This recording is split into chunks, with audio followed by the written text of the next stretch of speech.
Assalamualaikum warahmatullahi wabarakatuh. Alhamdulillahilladzi ma yasha'u wa yakhtar. Wa sallallahu ala sayyidina Muhammadin al-Mustafa al-Mukhtar wa ala ahli baitihi al-athhar wa ashabihi al-akhyar, amma ba'du. Bapak Ibu hadirin wal hadirat jemaah rahimakumullah. Segala puji adalah milik Allah. Shalawat dan salam kepada Nabi kita Nabi Muhammad sallallahu alaihi wasallam. Insyaallah kita semuanya istiqomah mengikuti ajaran dan sunnah beliau sampai akhir hayat kita. Amin amin ya rabbal alamin. Malam hari ini kita kembalikan pengajian fikih. Materinya adalah alladzi yahrumu fi halil jinabah wal qamar, yang diharamkan bagi orang-orang yang berjinabah dan bagi orang yang sedang haid. Jadi kalau ada wanita sedang haid, ada beberapa diharapkan kepada mereka. Yang pertama, abirum minal masjid, dia melintas ataupun berdiam diri di dalam masjid. Al-Qusu di masjid, berdiam diri di masjid. Kalau ada orang berhaid, walaupun dia memakai soptiknya tebal dan dijamin tidak akan keluar darah haidnya, namun tetap tidak dibolehkan. Yang kedua, sajadu tilawati wa syukur, sujud tilawah dan sujud syukur. Boleh juga bagi orang berhaid. Apa sujud tilawah? Ketika ada bacaan Al-Quran, didengarnya, dan di dalam ayat yang didengar tadi itu ada anjuran untuk sujud, maka dia tak boleh. Termasuk juga sujud syukur, karena dia mendapatkan nikmat yang luar biasa di atas yang kebiasaan. Itu juga tidak boleh dia melakukan sujud syukur. Yang ketiga, tawaf. Tawaf ketika nanti keliling Ka'bah, tawaf kan? Ketika haji dan umrah, atau dia tawaf orang berhaid. Makanya Bapak Ibu, muncul sekarang pertanyaan, bagaimana kalau seandainya ketika yang hendak berangkat haji atau umroh, dia minum obat supaya tak haid? Bukan ada pertanyaan seperti itu, dan kenyataannya Bapak Ibu banyak yang memakai seperti itu, dan ada memang pendapat ulama mengatakan diperbolehkan karena haji itu adalah hanya sekali dalam setahun. Yang mengatakan demikian diperbolehkan. Yang keempat, iktikaf. Sedang haid beriktikaf, ataupun dari orang yang berjinabat beriktikaf tak boleh. Yang kelima, sholat tak boleh juga. Jadi orang yang haid tak boleh sholat. Puasa tak boleh juga. Kalau haid tak boleh puasa. Yang ketujuh,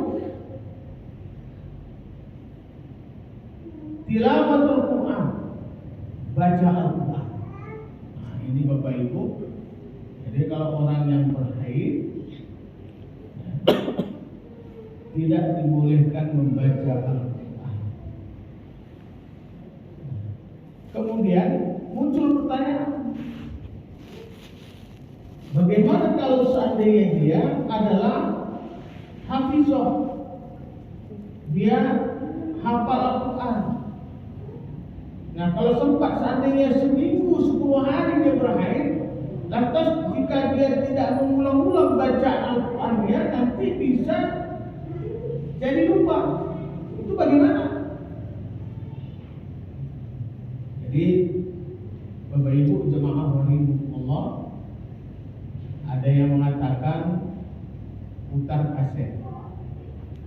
Putar kaset, dia dengarkan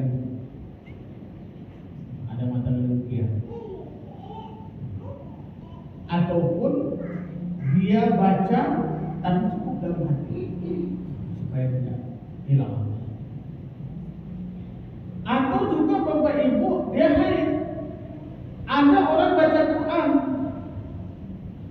salah baca. Apakah lantaran dia haid tak boleh membenarkan bacaan Al-Quran yang salah?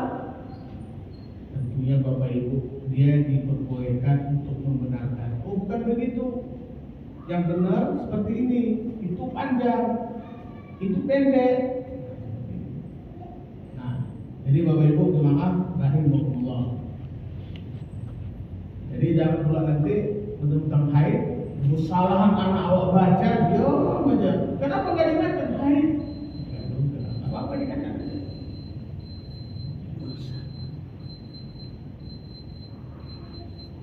Yang kedelapan, masuk Quran, menyentuh Al-Quran atau membawa Al-Quran, disentuhnya seperti ini atau dibawanya, tak dibenarkan. Kemudian bagaimana kalau seandainya Al-Quran yang disentuh itu tidak melulu Al-Quran, tapi ada juga di situ terjemahan. Bahkan kalau dihitung-hitung hurufnya ataupun banyaknya, lebih banyak jadi tulisan terjemahnya daripada Al-Quran itu sendiri. Itu bagaimana? Yang mengatakan Bapak Ibu, kalau begitu maka diperbolehkan dia membawa dan menyentuh kalau seandainya dalam Al-Quran tadi itu tidak melulu Al-Quran saja. Saya tafsir Al-Quran Bapak Ibu, bahkan nanti tafsirnya itu kan Al-Quran cuma sedikit, tapi nanti tafsirnya kan banyak ya. Kalau dihitung lebih banyak tafsirnya ketimbang Al-Quran itu sendiri. Ini ada yang mengatakan itu boleh, walaupun dia dalam keadaan haid. Kemudian Bapak Ibu jemaah Allah, apalagi al-jima', melakukan hubungan suami istri. Tak boleh. Nah, itu diharamkan Bapak Ibu. Bahkan kalau kita baca, kalau sempat ada orang melakukan itu, besar sekali hukumannya dari Allah Subhanahu wa Ta'ala. Bahkan ada yang mengatakan ulama itu dia harus kena kifarat, denda dia. Kalau sempat dia melakukan berhubungan suami istri dan istri dalam keadaan haid. Bapak Ibu jemaah Allah, apa lagi? Diharamkan juga ketika wanita sedang haid mentalakkannya. Datang suami, disampaikannya kepada istrinya, lagi haid, kuceraikan engkau, talakkan engkau, haram hukumnya. Tapi jatuh talaknya, sah talaknya. Haram dia melakukan mentalakkan istrinya, tapi talaknya jatuh. Haram hukumnya tapi sah. Kadang-kadang ada juga begitu Bapak Ibu. Ini kan cocok lagi nih. Contoh aja misalnya ini. Istri lagi haid, dia tunggu dulu suci. Nanti kalau udah bersih, baru disaling kalah. Nah kemudian Bapak Ibu, berikutnya ya, bagi orang berhaid itu adalah diharapkan istimta, berhati-hati, bersenang-senang dengan istri ketika istri sedang haid. Kenapa? Dia mengkhawatirkan Bapak Ibu jemaah rahimahullah, bukan hanya nanti istimta, tapi dia khawatirkan adalah melakukan hubungan suami istri. Nah, makanya ya, baik Bapak Ibu jemaah rahimahullah, itu adalah tentang diharamkan bagi orang yang berhaid. Selesai pembahasan kita, ya, pengantar untuk menuju kitabus shalah. Karena kan Bapak Ibu, materi kita fikih ini kan babnya yang pertama itu adalah sesungguhnya kan kitabus shalah, bab shalah. Tapi kan namun sebelum kita masuk bab shalah kan dibahas apa saja syarat-syarat sah sholat. Kan dibahas tuh. Ada rukun, ada syarat sah. Jadi sebelum kita sholat ada syarat-syarat yang harus dipenuhi. Kalau tidak dipenuhi syarat-syaratnya Bapak Ibu, maka sholatnya tak sah. Contoh, sudah masuk waktu sholat, dia mau sholat maghrib, tapi belum datang waktu, ya nggak sah sholatnya, nggak sah sholatnya. Yang pertama. Yang kedua, menutup aurat. Mau sholat, auratnya wajib ditutup. Kalau auratnya terbuka, tak sah sholat. Auratnya laki-laki dari pusat sampai lutut, itu yang ditutupin. Kalau yang wanita, seluruh tubuhnya kecuali wajah dan telapak tangan. Itu Bapak Ibu. Makanya kaki itu wajib ditutupi. Apalagi syarat sah sholat? Suci tempat. Nah, tempat sholat Bapak Ibu. Ketika kita sholat, sewaktu kita sujud, mana-mana saja yang harus kena tempat sujud. Misalnya kening, tempat kita sujud nanti kening ini harus steril, ini harus bersih, suci ini. Kemudian apa lagi? Nih, tempat tangan. Kemudian apa lagi? Tempat kedua lutut waktu kita sujud. Kemudian apa lagi? Kaki. Kemudian di mana lagi? Tempat kita duduk. Nah, ini Bapak Ibu harus betul-betul suci, tak ada najis. Kalau ada najisnya, maka sholatnya tidak sah. Kemudian apa lagi? Suci dari tempat badan kita, nih badan Bapak Ibu, badan kita jangan ada najis. Makanya ketika kita sholat perlu kita perhatikan, jangan sampai badan kita ini Bapak Ibu ada najisnya. Kemarin sudah kita bahas kembali najis. Ini hanya sekedar mengulang kembali. Kemudian apa lagi yang harus suci? Pakaian. Pakaian yang kita pakai mesti suci dari najis. Makanya Bapak Ibu, ya mohon maaf, kita ini di rumah istri menyuci pakaian ini harus betul-betul ketika pakai najis, hilangkan najis itu. Makanya membilas itu Bapak Ibu, membilas dia sistemnya adalah isolul ma, tuangkan air dari atas. Ini pakaian Bapak Ibu, kita tuangkan dari atas, kita kucur dari atas. Kalau kurang najis itu dia ke bawah. Jadi kalau kita Bapak Ibu membilas pakaian, sementara pakaian itu jelas tahu kita ada najisnya.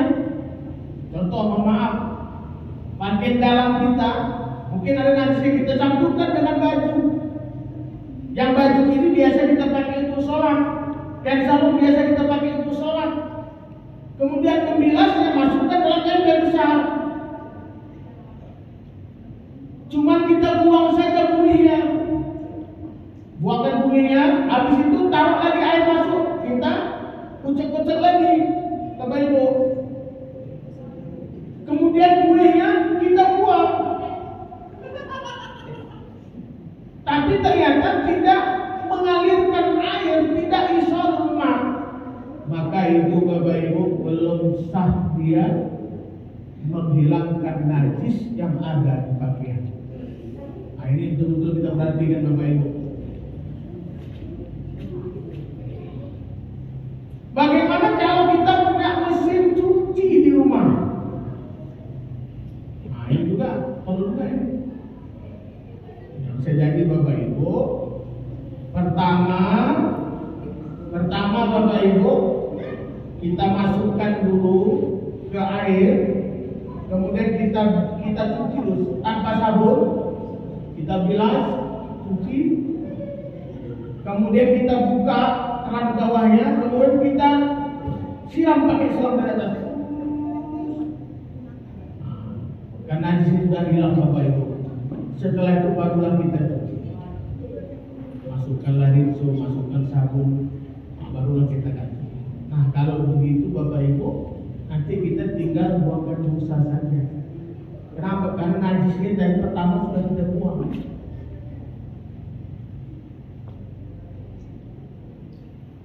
Ini mohon maaf Bapak Ibu,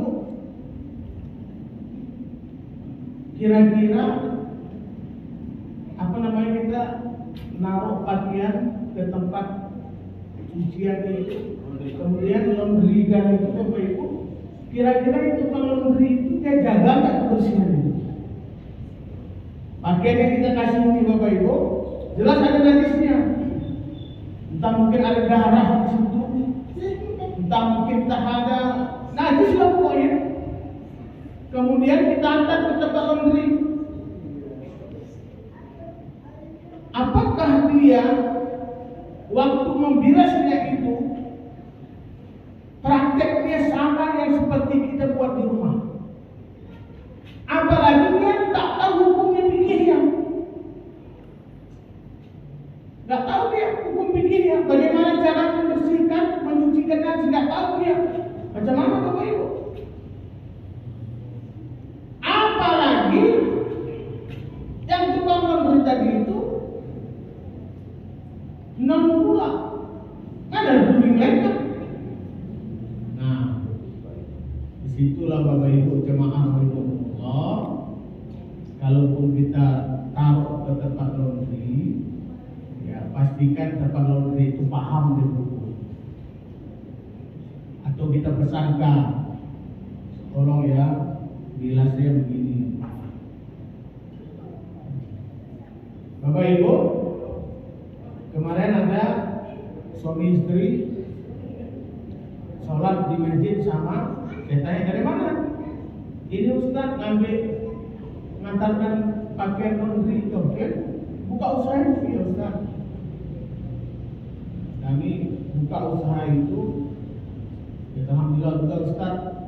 Kami belum punya tempat, masih di rumah saja, tapi banyak juga orang yang sudah menyerahkan pakaian kepada kami untuk ini. Kenapa? Karena yang tadi saya bahas sholat tadi ini, setahu saya selama ini orangnya faqih, orang yang paham tentang hukum. Dan suami istri yang memang orangnya adalah orang soleh dan soleh menurut pandangan saya selama ini. Makanya walaupun dia hanya buka rumah, tapi banyak orang lain. Jadi itu Bapak Ibu jemaah rahimahullah, ya, supaya sholat kita itu syarat-syarat saya kita penuhi semua. Sama nanti Bapak Ibu jemaah rahimahullah, kalau kita di rumah itu Bapak Ibu sekian meter rumah kita, ada ruangan di rumah kita. Coba Bapak Ibu kita septikan, kita sterilkan rumah itu, ada musola kita pribadi. Mungkin barangkali 2x2 Bapak Ibu itu kita sterilkan. Itulah musola kita. Kita buatlah sejadah di situ. Mungkin ada di situ barangkali tempat gantung sejadah, telepon, tempat letak Al-Quran. Pokoknya 2 meter kali 2 meter tadi itu adalah area ibadah. Kita mau sholat sunnah di situ, sholat tahajud. Kalaupun ibu-ibu sholatnya di rumah di situ. Kalau kita mau baca Quran, duduknya di situ. Memang itu tempat rumah ibadah musola. Supaya apa Bapak Ibu? Kalaupun ada anak-anak datang ke rumah kita main-main, entah cucu, entah anak tetangga, anak famili. Jadi Bapak Ibu ke area tempat tadi itu dia berhati-hati. Bisa kita ingatkan. Namanya anak-anak. Karena muntah lah, buang air kecil lah, buang air besar lah, kan gitu. Nah makanya di rumah itu Bapak Ibu kita buat musola kita. Kalau itu begitu lebar rumah kita, tapi nggak ada di rumah itu kita buat musola. Tapi bukan berarti Bapak Ibu bahwa bapaknya sholatnya cuma situ aja, nggak ke masjid. Kenapa nggak ke masjid? Orang ada sholat di rumah, bukan itu. Itu kan tempat kita beribadah memang di situ. Bapak Ibu jemaah rahimahullah, nah itu tadi mengulang kembali ya, kajian kita tentang syarat-syarat sah sholat. Bapak Ibu, syarat-syarat sah sholat. Baik, kita masuki bab berikutnya adalah kitabus sholat. Bab sholat. Ta'rifus sholati lughatan ad-du'a'u wa qila ad-du'a'u bil khair. Definisi sholat menurut bahasa adalah doa. Ada yang mengatakan doa dengan kebaikan. Jadi sholat itu adalah doa. Wa syar'an aqwalun wa af'alun muftatihatun bitakbir. Perkataan, perbuatan diawali dengan takbir. Allahu Akbar. Wa mukhtatimatun bitaslim ghaliban. Dan ditutup, diakhiri dengan mengucapkan salam. Assalamualaikum warahmatullah. Itulah definisi sholat menurut syarat. Dibuka dengan takbiratul ihram dan diakhiri dengan salam. Jadi kita masuk bab sholat nanti dibahas Bapak Ibu, nanti cara jamaah bagaimana, safnya bagaimana, supaya tak menyalah. Ada muncul ini sekarang ini kan, ada pula perempuan saf di depan sendirian, ada Ya begitu. Jelas ada pula sapnya jarang-jarang. Padahal tak ada lagi COVID, sapnya jarang-jarang. Tapi insya Allah bab sholat ini kita bahas Bapak Ibu.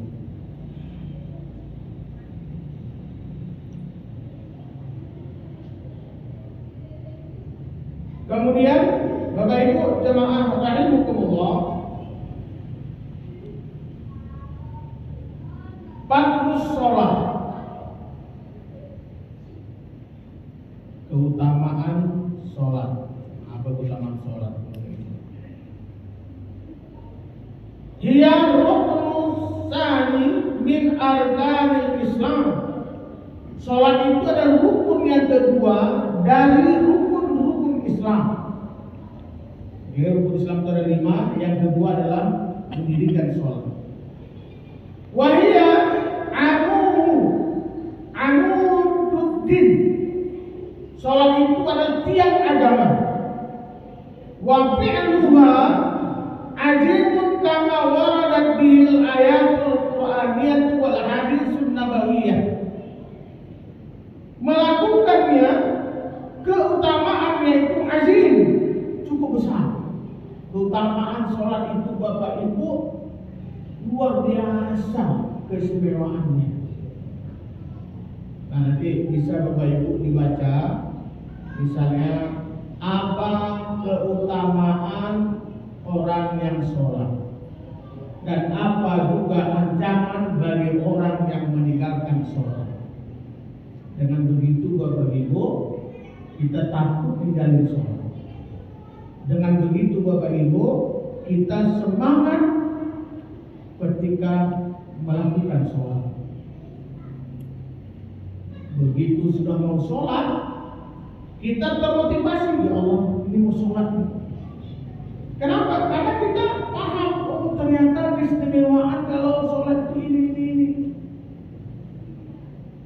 Antara lain Bapak Ibu, dosa dihapuskan oleh Allah. Kemudian apa lagi?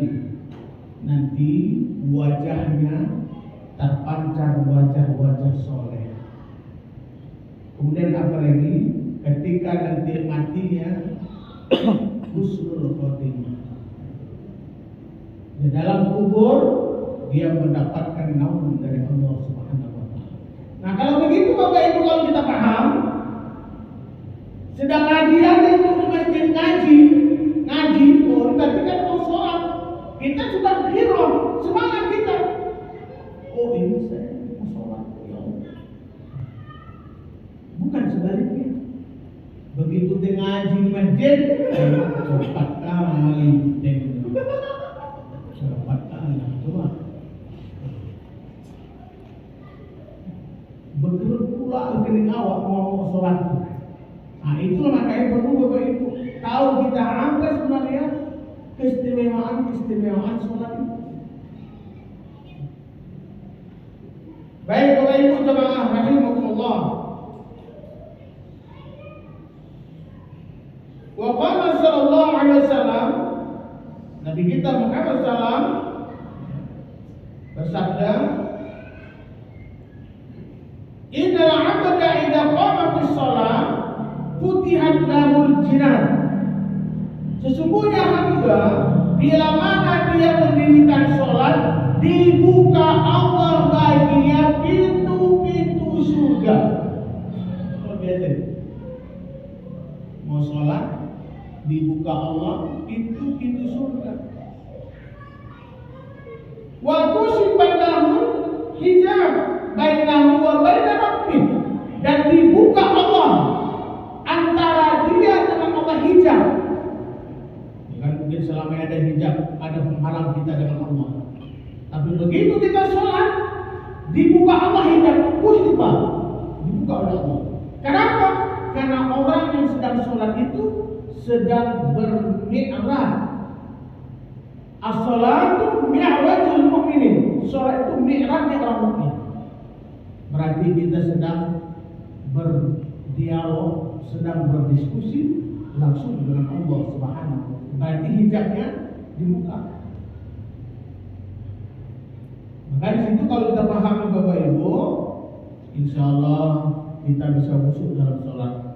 Allahu Akbar. Kita bisa khusyuk. Kenapa? Karena Allah buka hijab.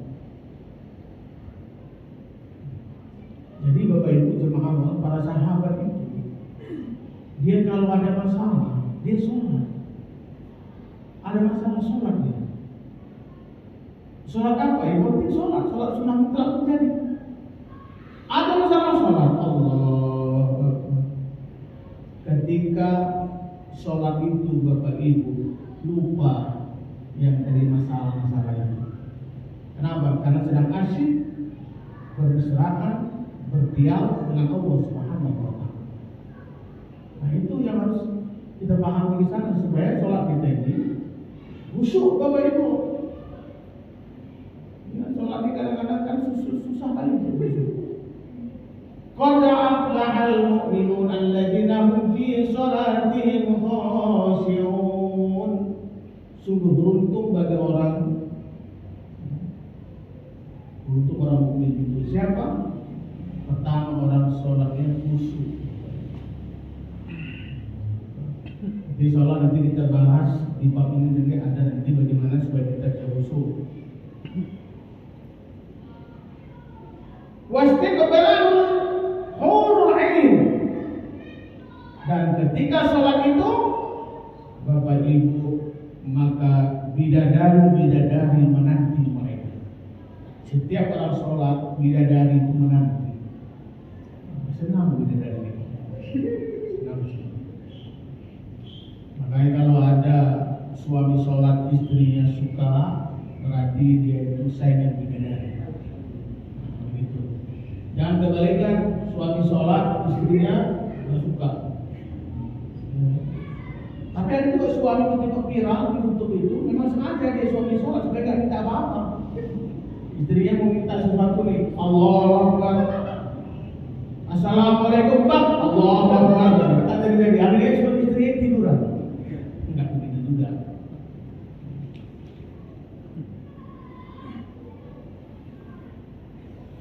Baik Bapak Ibu jemaah rahimakumullah.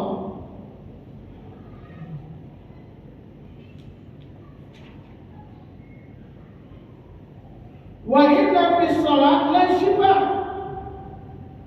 Sesungguhnya dalam sholat itu la shifa. Ada obat. Nah, itu dari sahabat tadi Bapak Ibu. Macam mana menghilangkan sesuatu masalah-masalah. Nah, sholat itu la shifa cerita. Sholat itu penyembuh. Sholat itu bisa penyembuh, memberikan solusi. Maka sholat, bayar sholat. Ada masalah untuk percaya Allah. Nah, cara kita menyerahkannya kepada Allah itu kita wujudkan dengan sholat sunnah Allah. Insyaallah Allah berikan jalan.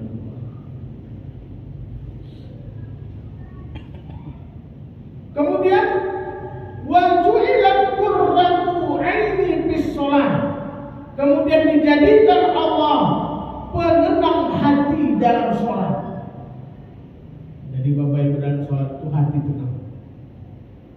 Ustaz, aku sholat tenang, enggak tenang aku sholat. Berarti itu ada rusak sholat. Ya, ada orang sholat tapi bukan tambah tenang, tambah gelisah. Ya. Ditambah lagi Bapak Ibu ada orang sholat ini mohon maaf, iya kan? Orang yang sholat itu kan sedang berhadapan dengan Allah, karena tadi hijab dibuka antara dia dengan Allah.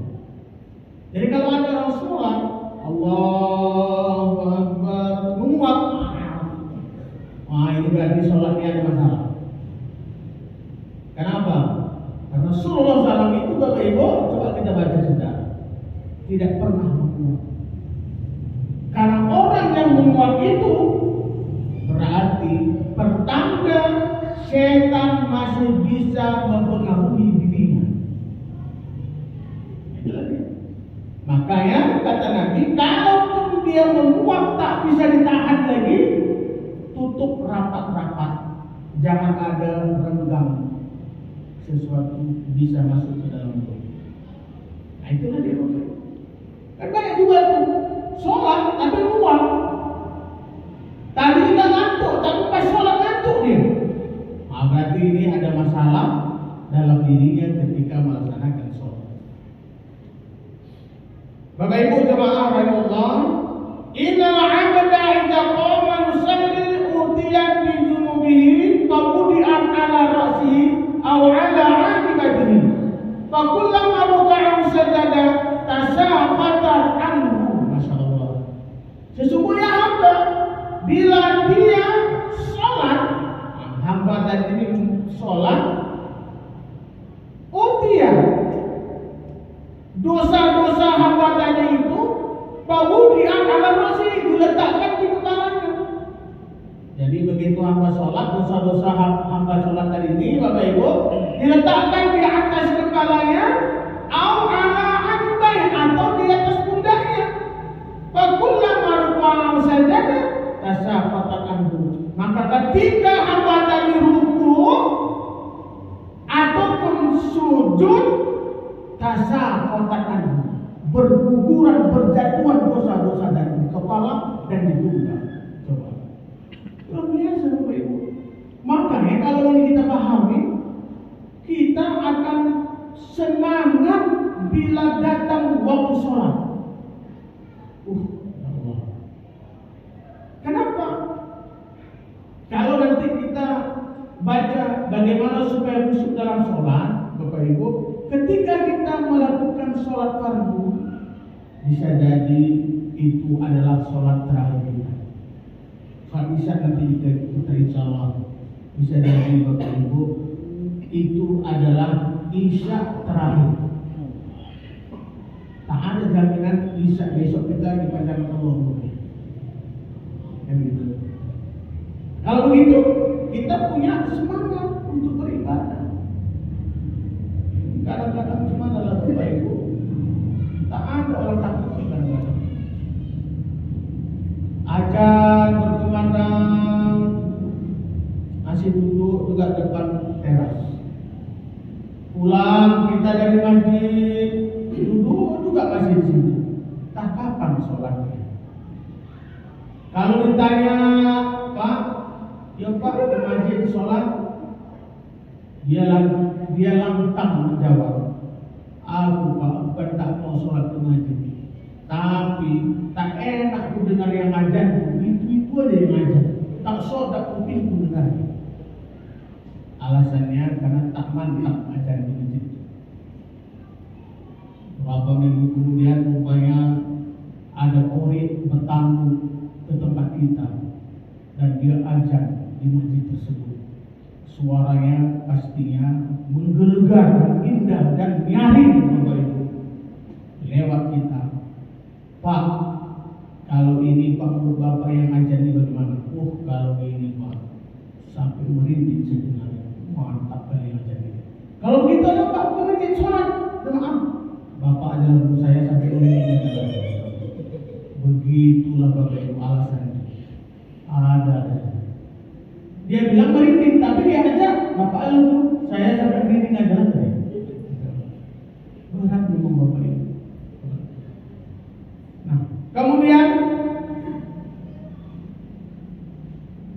waqala ulama, inna sholata afdalul ibadat al-badaniyah, faquha afdalul furud wa nafquha afdalul nawafil. Ulama berpendapat sesungguhnya sholat itu adalah ibadah yang paling afdal, sholat badaniyah. Jadi kewajiban yang paling afdal itu sholat subuh sampai isya. Wa nafquha afdalul nawafil. Jadi sholat sunnah yang paling afdal mana? Sholat sunnah yang mengiringi sholat fardu itu paling afdal. Apa saja itu? 2 rakaat sebelum subuh,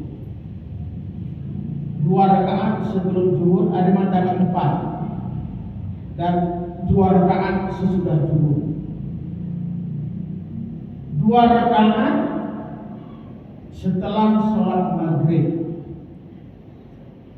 sebelum asar ada sholat sunnahnya, tapi bukan rawatib, bukan akad. Sebelum maghrib juga ada sholat sunnah, tapi itu bukan muakkad, bukan rawatib. Setelah maghribnya baru rawatib. Kemudian 2 rakaat sesudah sholat isya itu rawatib. Sebelum isya juga ada sholat sunnahnya, tapi bukan rawatib. Ba'da isya'nya itu yang rawatib. Jangan sempat Bapak Ibu qobla isya'nya semangat berjahit, tapi ba'da isya'nya enggak semangat. Kalau ditanya, di mana kerjanya Pak? Di rumah Ustaz. Ya, memang dia di masjid habis sholat isya, berdoa, zikir, berdoa, dia langsung pulang. Ya mungkin barangkali sholat sunnahnya di rumah. Alhamdulillah. Iya kalau sholat sunnah. Kalau enggak, kan rugi, kita yang rugi. Kenapa? Karena ba'da isya 2 rakaat itu sholat sunnahnya adalah rawatib. Itu Bapak Ibu, maaf, rahimahullah. Nah kemudian sedikit lagi ulama kita mengatakan sholat subuh itu adalah sholatnya Nabiullah Adam alaihissalam. Jadi baginda Rasul. Jadi sholat itu Bapak Ibu dulu itu kan sholat dah ada. Nah, cuma Rasulullah SAW, maka sholat yang syar'iyah ya seperti yang dicontoh beberapa. Sholat zuhur itu adalah sholatnya Nabiullah Ibrahim alaihissalam. Sholat asar sholatnya Nabiullah Yunus alaihissalam. Sholat maghrib sholatnya Nabiullah Isa alaihissalam. Sholat isya sholatnya Nabiullah Musa alaihissalam. Jadi itu Bapak Ibu. Ya, ini ada keterangan dalam kitab yang kutip Bapak Ibu jemaah rahimahullah. Jadi pada intinya ya, sholat itu sangat-sangat luar biasa istimewaannya. Jadi barangkali Bapak Ibu, jika kita ada sesuatu masalah yang sulit kita untuk mengatasi, coba Bapak Ibu perbanyak sholat. Karena tadi innal abada as-sholat la shifa. Sholat itu adalah penyembuh. Sholat itu adalah obat, penyembuh. Sholat. Yakin aku yakin Bapak Ibu semua. Dulu ulama-ulama kita sebelum dihukum mati, ini ulama istiqomah Tuhan, dia minta dulu berikan saya kesempatan sholat sunnah minimal 2 rakaat. Nah, coba ada ulama dulu. Ini sebelum digantung. Saddam Hussein itu presiden Irak, mantan presiden Irak Saddam Hussein, sebelum dia digantung, dia minta juga beri kesempatan untuk sholat sunnah. Nah, itu lagi. Nah, baik, itu saja barangkali Bapak Ibu jemaah rahimahullah. Insyaallah akan datang kita bahas babu awqatis sholat, bab waktu sholat. Jadi bagaimana waktu sholat? Dan nanti kita termasuk tentang rukun sholat. Jadi rukun sholat itu kan Bapak Ibu paham kita itu kan 13. Nanti kita bahas bagaimana sebenarnya rukun itu. Misalnya niat itu bagaimana? Sholat Fatihah itu syarat baca Fatihah itu berapa? Ada sekitar 24 syarat yang baca Fatihah. Sholat itu rukun, Fatihah itu rukun. Kalau nggak dipenuhi syaratnya, berarti kan nggak benar baca Fatihah. Kalau tak benar baca Fatihahnya dan dia sengaja memang dia tak mau memperbaiki, dia tak sah. Nah, di sini makanya perlu kita ulang-ulang dan kita bahas Bapak Ibu. Allahumma a'lam. Assalamualaikum warahmatullahi wabarakatuh.